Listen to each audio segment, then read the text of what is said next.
Fala pessoal, estamos aqui para mais um vídeo, seguindo a nossa série Jogo Rápido, de análises mais curtas de empresas. Hoje vamos falar sobre o grupo Telefônica, né, que é um grupo que no Brasil opera com a marca Vivo, né? É um grupo bem grande, espanhol, que tem atuação em vários países. E no Brasil eles utilizam a marca Vivo, tá certo? A Telefônica Vivo é uma empresa de telecomunicações, né, acho que todo mundo conhece. E é uma empresa que eu não vejo se comentar tanto assim investimento para longo prazo, mas que é uma empresa bem interessante. A gente já vai ver aqui, né, os porquês. Então nós temos o demonstrativo de resultado, né, lembrando que esse é o resultado do segundo trimestre de 2019, que eu estou gravando esse vídeo.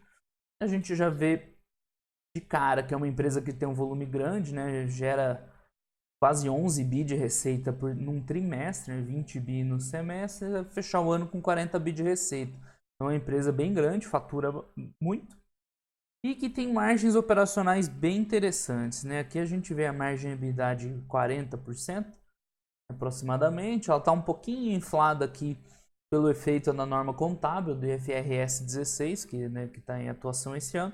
Mas mesmo assim é uma margem operacional interessante, viu? Vamos analisar aqui.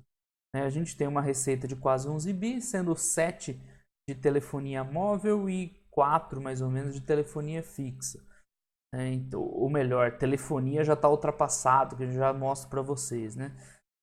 Quase 70% de renda móvel e quase 40% de renda fixa. Dos custos, a gente vê que é uma empresa bem eficiente em custos, né, administrativos, né? As despesas gerais administrativas é um valor muito baixo, aí, perto do que, né, da receita da empresa. Embora, né, isso aqui, boa parte dos custos estejam embutidos aí no custo de serviços e despesa de comercialização de serviços, que é onde está o custo maior dela. Mas ainda assim, né, ter 6,6 bi de custo é bem pouco, né? É um resultado operacional muito bom. Difícil a gente ver empresas com uma margem tão alta, né? A seguir, seguindo a nossa DRE, a gente vê outra característica interessante deles. Uma depreciação e amortização muito alta, né? Na casa de 2,6 bi no trimestre, vai dar quase 10 bi no ano. Né? Como resultado, o EBIT, né, mais modesto, 1,5 mais ou menos bi. Resultado financeiro quase não tem, porque é uma empresa que tem virtualmente zero dívida, eu já explico melhor também. Resultado, um lucro líquido de 1,4 bi, né, quase 1 bi e meio, vai projetar aí para uns 6 bi no ano. Né, tá um pouquinho abaixo disso, aí talvez 5 bi e meio. Né? Então, se você olhar só aqui nessa última linha, parece ter uma empresa de margens baixas, né? Vai dar uma margem aí de pouco menos de 14%. Mas, quando a gente olha o quanto ela deprecia e amortiza, né, é um valor muito alto, quase o dobro do lucro líquido. Então, vamos supor que ela não tivesse isso aqui, essa depreciação e amortização, ela teria um lucro assim 3 vezes maior, né? O lucro operacional dela é muito alto. Então, é uma empresa de margens muito boas, né? Que é a primeira coisa que a gente que chama atenção na análise. Ela tem muito efeito não caixa, né? Se corrigisse para essa depreciação e amortização de efeito não caixa, ela teria um lucro líquido muito forte. Agora vamos ver em mais detalhes, né? Como a empresa consegue ser tão eficiente. A gente vê que os dados de negócio, de modelo de negócio dela são muito bons. Até um market share bom, né? Aqui no Brasil não são tantas operadoras como ela, mas enfim, ela está bem posicionada, né? Ela está 7,5 pontos a mais que o segundo colocado, então dá para dizer que ela tem aí um market share importante de mercado.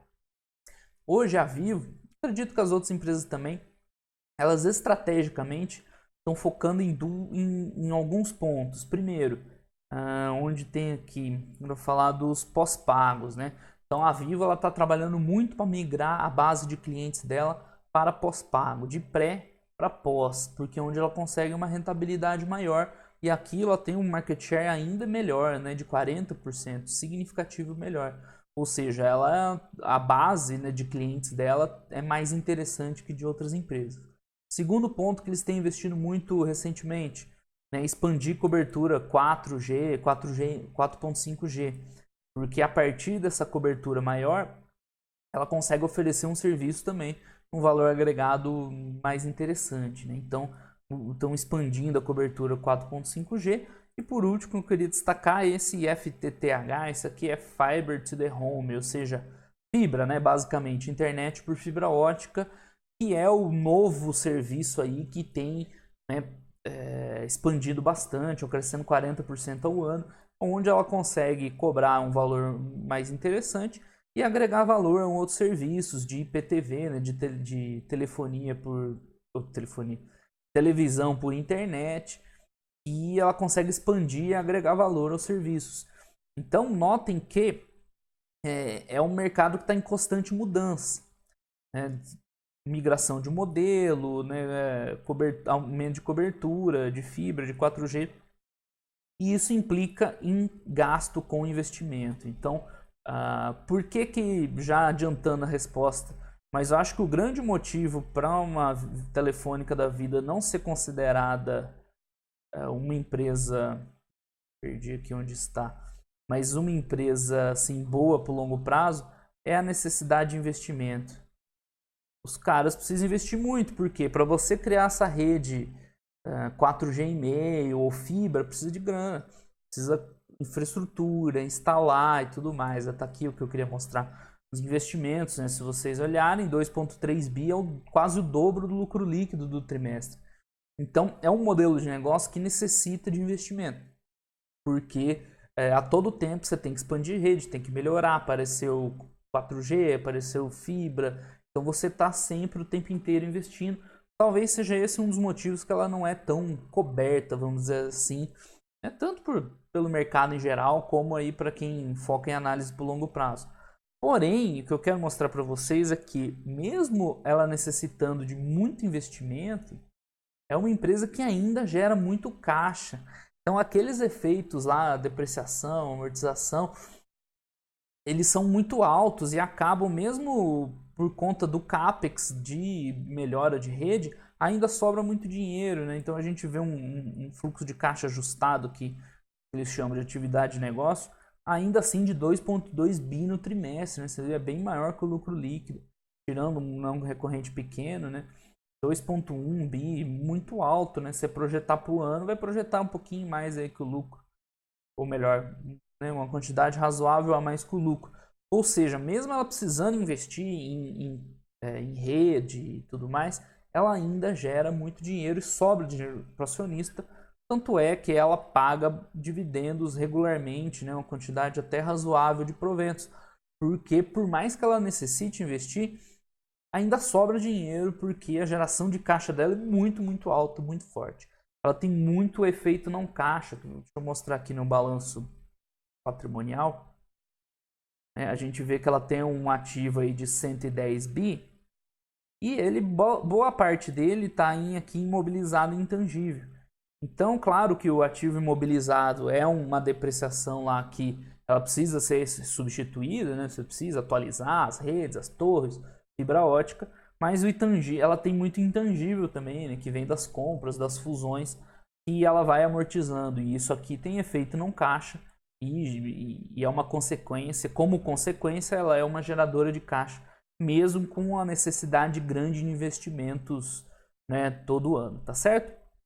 Então isso aí, aqui a gente tem, né, o mix de receitas aí que vai variar em vários produtos, né? Então a fibra tem passado cada vez ser mais importante, IPTV, que é a televisão, né, por banda larga, que agora com a fibra consegue ir. Então você vê que a fibra é um ponto importante, porque vai agregar valor em outros produtos, como por exemplo esse, né, de IPTV e tudo mais. E cada vez mais o cliente quer uma internet de velocidade alta e alta capacidade, né, pelos Netflix da vida. Hoje em dia todo mundo quer e precisa, né, de banda larga. Então a gente já viu, né, não vou entrar em tantos detalhes para o vídeo ficar mais curto, né, mas assim, a Vivo tem outros serviços também, esse M2M, Market to Market, uma coisa assim, que é os serviços, ou melhor, Machine to Machine, ou seja, são serviços aqui, ó, Machine to Machine, que ela oferece, por exemplo, de rastreamento de veículo, monitoramento, né, que o rastreador do veículo vai entrar em contato com a central, né, então não é ninguém ligando ou assistindo nada, é máquina para máquina que ela também oferece. Então, de receita a gente viu várias ali, a gente já viu que o móvel é mais importante que o fixo, né, mas o fixo até pela questão da fibra pode ser que volte a crescer bastante no futuro. Passando rapidamente, custos operacionais a gente já comentou. E uma coisa bem importante é que a empresa, isso é uma característica de empresa boa, ela tem conseguido segurar os custos operacionais, porque a receita, eu não falei, mas ela vem mais ou menos flat, ano contra ano, só que os custos a Vivo consegue segurar muito bem também. A gente vê que comparando os custos recorrentes, ele está até caindo um pouquinho, né, quando tirou o IFRS 16, ou seja, isso é uma característica de empresa boa, que é conseguir controlar e cortar custos quando a receita não está crescendo. Né? Como resultado, o operacional dela está vindo bem bom, está crescendo. Né? Uma vez que você corta custos com a receita flat, é um resultado operacional bom. Depreciação e amortização aí também aumentando agora um pouco mais por conta da norma contábil. Resultado financeiro é pequeno, perto do tamanho da empresa, né? 100 milhões aí, né? Quase nada. E o resultado é um lucro líquido que está dando, desconsiderando o não recorrente, porque ano passado teve a questão do PIS/COFINS lá sobre o ICMS, não recorrente, esse ano teria tido uma alta de 25% ano contra ano, um resultado bem forte. Em investimentos a gente já viu, fluxo de caixa eu já comentei. O último tópico que eu queria mostrar aqui é o de endividamento, né? Quem olhar por esses sites agregadores da vida aí, de quadros, né? Tipo Baster, Fundamentos, vai ver um aumento expressivo da dívida líquida, né? Seria uma dívida aqui de 14 bi, com uns 5, 6 bi que eles têm em caixa, daria uma dívida líquida aí de alguma coisa na casa de uns 8 bi. Né? Agora, essa dívida, não precisa se preocupar quem é acionista, porque é o seguinte, ela é praticamente toda devido à nova norma contábil IFRS 16, que ela reconhece como arrendamento financeiro algumas coisas que eram consideradas aluguel antigamente. Então, por que isso impacta tanto a Vivo? Porque todas as torres, todas eu não sei, mas boa parte pelo menos das torres, das linhas de sinal, né, de telefonia móvel, ela entra aqui como arrendamento financeiro. Né? A empresa pagava para o dono da propriedade, agora ela tem que reconhecer isso como dívida, né, e entra lá como dívida contábil, embora, né, seja mais um aluguel que uma dívida em si. Então, se você descontar isso, né, a dívida líquida dela é irrisória, né, praticamente nenhuma. É 1,5 milhão aí, né, zero de dívida. Então, é uma empresa com estrutura de capital muito boa. Né? O risco dessas empresas que têm que investir muito, que têm investimentos altos, elas acabarem se endividando bastante, porque a empresa acaba tendo que tomar dívida para crescer. Ela precisa crescer, para crescer precisa investir, para investir às vezes ela toma dívida, e a Vivo consegue crescer e investir só com o fluxo de caixa dela, por isso que ela tem virtualmente zero dívida, né? Ela tem a quantidade em caixa igualmente da dívida. Tá certo, pessoal? Era mais ou menos isso a Telefônica. A gente vê um ponto negativo dela, ela tem um free float bem baixo, né? Considerando aí o grupo controlador e tudo mais, ela não tem um free float tão grande. Mas, assim, se você for olhar no papel, né, ela tem várias vantagens de empresa. Olhando no papel, ela tem muita vantagem que você pensa em procurar numa empresa por longo prazo, ela tem. Ela tem boas margens, ela tem uma posição interessante de mercado, tem bons produtos, marca, né, para o setor dela não faz tanta diferença, né, mas ela consolida ali, gera bastante caixa, tem estrutura de capital boa, consegue pagar dividendo e crescer. Ou seja, ela preenche ali todos os tiques, né? Talvez o que ela não preencha é o da necessidade de capital, mas tudo bem, não é nada tão grave, uma vez que sobra dinheiro ainda, né? Então, ela é uma empresa que não é tão conhecida, mas que é bem interessante sim por longo prazo. É claro que assim, é um modelo de negócio que é muito instável. Então, assim como hoje tem o 4.5G, pode ser que amanhã venha o 5G e ela precisa investir tudo de novo, trocar toda a rede de novo, né? Então, essa questão de necessitar de um CAPEX alto, ela é sim, né, um ponto negativo para a empresa, ainda mais nessa área meio de tecnologia, né, de dados, né, que hoje em dia já nem é telefonia mais, é mais de dados. Então pode aparecer amanhã uma tecnologia nova, a empresa tem que investir tudo de novo. Né? Diferente de uma empresa tradicional que tem um projeto de investimento, vai lá, gasta dinheiro, o projeto fica pronto, aí ela passa a ganhar em cima disso. A Vivo ela tem que ficar constantemente investindo, porque vai aparecendo coisa nova e tudo mais. Por outro lado, isso pode ser encarado como uma vantagem, porque Se você pensar que não tantos anos atrás assim, existia basicamente telefonia fixa, né? Era o que tinha de telecomunicações, era telefone fixo. Depois surgiu o celular, depois surgiu dados aí, dados por celular, fibra ótica. Então, essa é um setor que, por mais que seja tecnologia que possa mudar no dia seguinte, ele tem se mostrado perene nos últimos anos, porque as mudanças vão aparecendo, mas as empresas vão incorporando e vão assumindo, né, esses novos pontos de tecnologia. Então, né, você pode encarar dos dois jeitos, tanto como uma vantagem para o futuro, né, a possibilidade de aparecer coisa nova e ela explorar um serviço novo, quanto a desvantagem que pode aparecer algo muito diferente aí e bagunçar a empresa, tá certo? Mas a Vivo tem um histórico bom, tem lucros crescentes, né, entrega valor para acionista, então é uma empresa sim para você considerar para o longo prazo. Claro que, né, é uma decisão pessoal se você aceita esse tipo de empresa ou não, mas, né, não tem nada que a desabone, muito pelo contrário. Certo, pessoal? Era isso aí. Então, esse foi o nosso jogo rápido aí com a Vivo Telefônica, né? É o nome da empresa, com a marca Vivo. Acho que foi bem interessante a gente ver uma empresa que saiu um pouquinho aí do eixo comum. Só lembrando que essa semana começam os resultados do terceiro trimestre de 2019, então vai ser uma semana cheia aí. Terça-feira, provavelmente, estou pensando em fazer uma live, a exemplo da que eu fiz no trimestre passado, né? Fazendo uma prévia dos resultados, dizendo o que eu espero do resultado aí de várias empresas para o trimestre, e depois a gente vai comparando conforme for sair os balanços. Certo, pessoal? Então era isso aí que eu tinha para dizer. Muito obrigado a todos que assistiram o vídeo, né?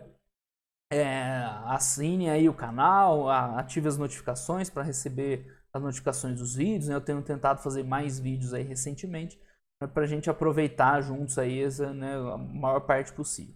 Tá certo, pessoal? Muito obrigado a todos. Nos vemos aí nos próximos vídeos. Um abraço e até mais.